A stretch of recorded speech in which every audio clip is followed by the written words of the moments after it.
حضرت مولانا علی شر حیدری شہید رحمۃ اللہ تعالیٰ علیہ، آپ نے شاید انہیں خطابت کے میدان میں سنا ہو، میں نے ان کے سامنے زانو تلمذ پھیلا کر سبق پڑھا ہے، میرے استاذ ہیں ماشاء اللہ۔ حضرت حیدری شہید رحمہ اللہ حضرت حجت اللہ فی الارض مولانا محمد امین صفدر اکاڑوی رحمہ اللہ کے براہ راست شاگرد تھے۔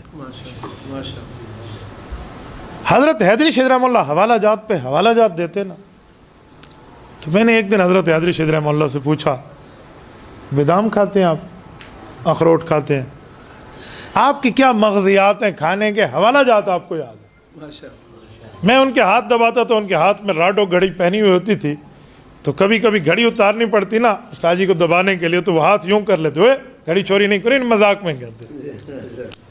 میری گپ شپ تھی تو فرمانے لگے، بات تو تیری ٹھیک ہے، اب تجھے جواب دوں جو کون سا بادام کھاتا ہوں، یا تجھے اپنے استاذ کا واقعہ سناؤں؟ واقعہ سنا دے۔ اسی طرح کے حوالہ جات حضرت اکاڑوی رحمہ اللہ دیتے تھے، اور میں نے دو بندوں سے بڑا تاثر لیا ہے۔ فرماتے ایک میرے پیر و مرشد حضرت سائیں عبد الکریم قریشی بیر شریف والے سندھ والے رحمہ اللہ، ایک ان سے اور ایک حضرت اکاڑوی رحمہ اللہ سے۔ تو کہتے میں نے حضرت اکاڑوی سے علوم سیکھے اور ان سے تصوف سیکھا۔ تو میں نے حضرت اکاڑوی سے پوچھا کہ حضرت استاد جی آپ کون سے بادام کھاتے ہیں، کون سے مغزیات کھاتے ہیں؟ انہوں نے کہا کیوں؟ میں نے کہا جی حوالہ جات یاد نہیں رہتے۔ تو کہتے مجھے میرے استاد نے جس طرز پہ سمجھایا تو میں تمہیں وہی سمجھا دیتا ہوں۔ میں نے کہا جی۔ تو کہتے حضرت اکاڑوی نے فرمایا گھر اپنا ہے یا پرایا ہے؟ میں نے کہا جی اپنا ہے۔ کہا جی ذاتی ہے یا کرائے کا ہے؟ تو میں نے کہا جی ذاتی ہے۔ تو کہا اس کو بیچ دو۔ تو میں دیکھنے لگا کہ استاد جی یہ عقل مند بننے کی ترکیب ہے۔ تو کہا سن تو صحیح نا، ہاں سن تو صحیح۔ میں نے کہا جی ٹھیک ہے، کہ گھر بیچ دو۔ استاد جی بیچ دیا۔ پھر کہ غیر مقلدین کے محلے میں گھر جا کے لے لو۔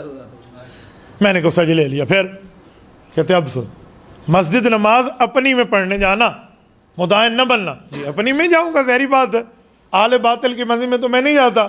تو کہا ٹھیک ہے، جب جاؤ گے سر پہ ٹوپی یا پگڑی پہن کے نماز پڑھو گے، وہ پوچھیں گے بے سر ننگے کیوں نہیں پڑھتا؟ تو بخاری کی دلیل یاد کرے گا کہ قال الحسن کان القوم یسجدون علی القلنسوۃ والعمامہ۔ حضرت امام حسن بصری رحمہ اللہ فرماتے ہیں، المتوفی 110 ہجری، 500 صحابہ کرام کے شاگرد، انہوں نے فرمایا میں نے صحابہ کرام کو دیکھا ہے، تتبع کیا ہے، پیغمبر کا صحابی یا سر پہ پگڑی یا ٹوپی رکھ کے نماز پڑھتا تھا۔ تو دلیل دے گا، پھر وہ آگے سے جائے گا اور وہ تجھے کہیں گے بھائی تو ہاتھ جو اٹھاتا ہے، کانوں تک ہاتھ اٹھاتا ہے اللہ اکبر کے لیے، کبھی کندھے تک ہاتھ اٹھا لے، کندھے تک، کبھی سینے تک۔ یہ کندھے والی باتیں نہیں ہے، ہزا من کی بھائی جی ہے، تو پھر من کی بھائی پہ عمل کیوں کرتے ہیں؟ حیا لوز نہیں، صرف ایک کانوں والی ہے حدیث۔ تو تتبع کرے گا، فقہ حنفیہ میں تجھے ملے گا کہ اس مسئلے پہ امام صاحب فرماتے ہیں حدیثیں تو کئی ہیں، یہاں پہ ہے، یہاں کندھے پہ ہے، کانوں پہ ہے، تو کس پہ عمل کریں؟ تو اگر اس پہ عمل کریں تو ایک دو حدیثیں چھوٹتی ہیں۔ آیا ایسا طریقہ امام صاحب فرماتے ہیں کیوں نہ کیا جائے کہ حضور کی کوئی حدیث نہ چھوٹے؟ تو پھر کیا ترتیب کرے گا؟ جب ہاتھ حنفی اٹھائے تو سینے سے گزرے، پہلی حدیث پہ عمل، کندھوں پہ جائے گا دوسری حدیث پہ عمل، کانوں کی لو کے برابر ہوگا تیسری حدیث پہ عمل۔ تو یہ ان کو سنا دے گا تو وہ مطمئن ہو جائیں گے کہ اس کے پاس بھی حدیث ہے۔ اچھا پھر تو آگے آئے گا، یعنی میں اب لمبی نہیں کر رہا، میں آپ کو شارٹ ہینڈ دے رہا ہوں۔ اس طرح کئی روایتیں حضرت استاد جی حیدری شہید رحمہ اللہ نے ہمیں سلام تک سمجھا اور کہا 4 سے 5 دن گزریں گے اور تو ذہین ہو جائے گا۔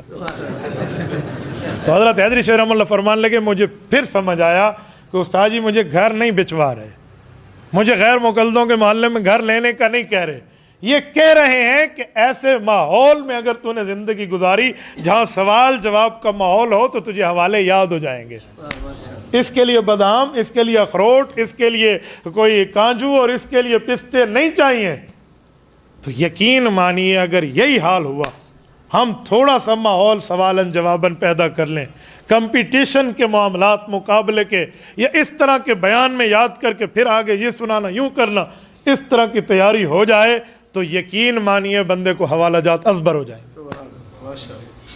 ہمارے علماء میں نے علماء میں بہت سے لوگ دیکھے ہیں جو اظہار معافی ضمیر مجمع میں کرنے سے کتراتے ہیں۔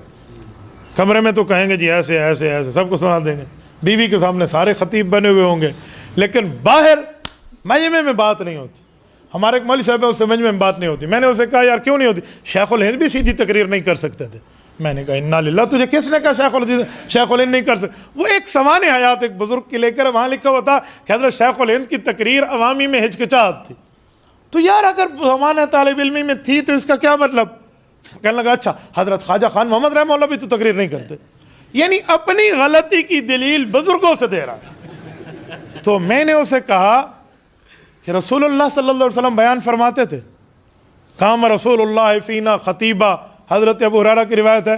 اب چپ ہو گیا. مجھے کہتے تو مجھے کافر بنانا چاہتا ہے. میں نے کہا پھر تیاری پر کیوں رد کرتے ہو، سیکھو. ایک دن اس نے ہمیں کہا کہ حضرت واقعی سیکھنے میں ایک ہی مجھے مسئلہ ہے کہ میں لوگوں سے آنکھوں سے آنکھیں ملا کر بات نہیں کر سکتا. یا تو آنکھیں بند کر کے تقریر کروں گا، اور اگر آنکھیں بند کرو لوگ کہیں گے اندھا ہے. میں اپنی بات وہاں نہیں پہنچا سکتا، اس لیے مجھ سے آنکھوں سے آنکھیں چار نہیں ہوتی.